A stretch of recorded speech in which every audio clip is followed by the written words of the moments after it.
சுகருக்கு, ப்ரெஷருக்கு, கெட்ட கொலஸ்ட்ராலுக்கு, தைராய்டுக்கு, இந்த 4 நோய்க்கும் மாத்திரை சாப்பிடக்கூடியவங்க மட்டும் இந்த வீடியோ கடைசி வரைக்கும் பாருங்கள். ஓகேவா? இந்த உலகத்தில் சுகருக்கும் ப்ரெஷருக்கும் மாத்திரை மட்டும் போட்டதுனால யாருக்கா சரியா இருக்கா? சொல்லுங்களேன். நமக்கு ஒரு பெரிய மூட நம்பிக்கை. ரைஸ் சாப்பிட்றதுனால தான் சுகருக்கு மாத்திரை போடுறோம், ரைஸ் சாப்பிட்றதுனால தான் இன்சுலின் போட்டுட்ருக்கோம் அப்படின்னு. நான் ஒரு கேள்வி கேட்குறேன், பதில் சொல்லுவீங்களா? வட இந்தியாவில் அவங்க ரைஸ் சாப்பிடவே மாட்டாங்களே. வட இந்தியாவில் எத்தனை சுகர் மாத்திரை போடுறாங்க, எத்தனை பேர் இன்சுலின் போட்டுட்ருக்காங்க? சொல்லுங்கள். நடைபயிற்சி மட்டும் பண்ணதுனால யாராவது சுகர் மாத்திரை நடத்துனாங்களா? இல்லை யாராவது இன்சுலின் நடத்தியிருக்காங்களா? இல்லை யாராவது வெயிட்டை குறைச்சிருக்காங்களா நடைபயிற்சி மட்டும் பண்ணி? நல்லா கேட்டுடுங்க. 1 கிலோமீட்டர் நடைபயிற்சி பண்ணினா கூட 40லேருந்து 50 கேலரி தான் இறக்க முடியும். அதில் நடைபயிற்சி மட்டும் பண்ணி எந்த மாத்திரையும் நடத்த முடியாது, எந்த இன்சுலின் நடத்த முடியாது, வெயிட்டு கண்டிப்பாக குறைக்க முடியாது. ஒரு பேப்பரில் வேணால் எழுதி வச்சுக்கிடுங்க. கரெக்ட் தானே? சிறுதானியம் மட்டும் சாப்பிட்டதுனால யாராவது சுகர் மாத்திரை நடத்தியிருக்காங்களா? சொல்லுங்கள். இல்லை யாராவது இன்சுலின் நடத்தியிருக்காங்களா? இல்லை யாராவது வெயிட்டை குறைச்சிருக்காங்களா சிறுதானியம் மட்டும் சாப்பிட்டு? வெந்தயம், ஆவாரம்பூ, கொய்யா இலை, மாங்காய் இலை, கிரீன் டீ, மூக்கரட்டை கீரை, சிறு குறிஞ்சான் பொடி, என்னது மூக்கரட்டை கீரை, சிறு குறிஞ்சான் பொடி, கரிஞ்சீரகம், கறிவேப்பிலை, நெல்லிக்காய் ஜூஸு, நாவல் பழம், இது எல்லாமே நல்லது தான்.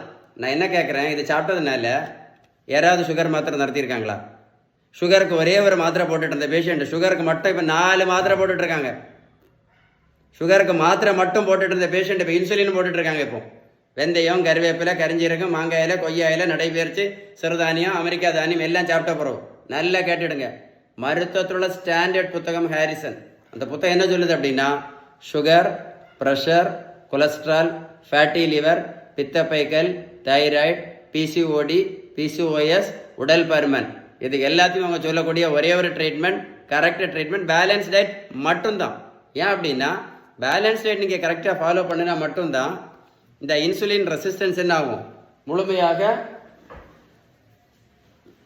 சரியாகும் அப்படின்னு யார் சொன்ன? அந்த புத்தகம் தெளிவாக சொல்லியிருக்கு.